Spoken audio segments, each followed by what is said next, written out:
SB19.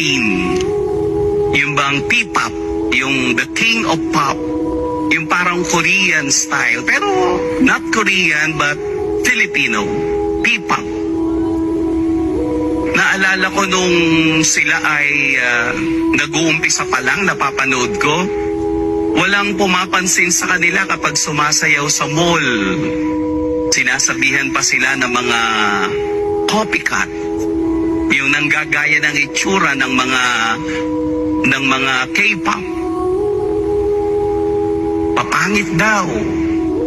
Mga kamukha ng mga nagtitinda ng tinapa sa palengke. Imaginein mo yun, mga Pinoy. Matitindi mga Pinoy, ha? Yun bang masyadong perpekto sa pagtingin sa ibang tao? Sila yung mula sa wala, ngayon dala-dala na nila ang Pilipinas sa international scene. Sila yung halimbawa ng sinabihan ng mga taong baliw. Pero sila ngayon ang nagdadala ng musika ng mga Pilipino sa ibang bansa.